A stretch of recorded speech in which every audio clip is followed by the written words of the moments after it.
For today's video, sasagutin ko lang yung mga nagme-message at nagko-comment kung paano daw mag-avail ng cash loan. Para sa mga hindi nakakaalam, ang cash loan po ay by offer. So, meron na kayo offer sa inyo na cash loan within 5 minutes ay pwede ka ma-approbahan. At ito nga yung Cash Express. At para nga makapag-avail yan, first, punta ka sa aking profile.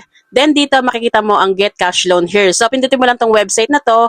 Don't worry, safe yan dahil dito rin ako nang galing. Then, makikita ka rito ng open. So, open mo lang yan. At pupunta ka na rito sa website ng Cash Express. At dito, merong apply for loan. So, pindutin mo lang yan.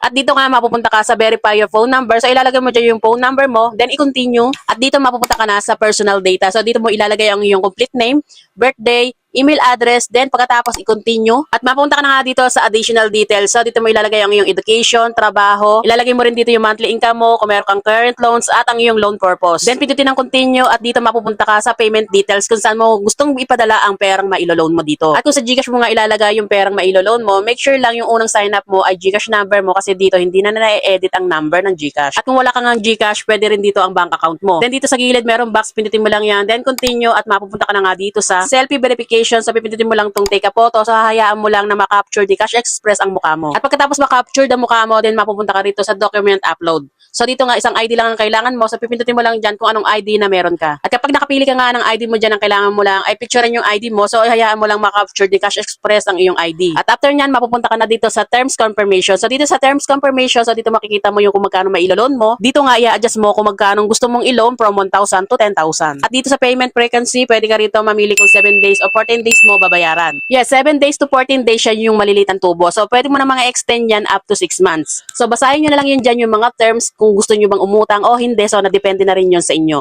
At kung nabasa mo na at okay naman sa'yo ang lahat, so pindutin mo lang tong box na to, then sign at i-continue. At ito na nga yung last part na application is being proceed. So dito mag-aantay ka lang ng about 1 minute to 2 minutes at para ma-approve ka. At kapag na-approve ka, madidiretso na yan sa GCash mo or bank account. Kaya kung kailangan mo ng emergency pera, ano pa inaantay mo, i-click mo na ang link sa bio ko at mag-apply ka na.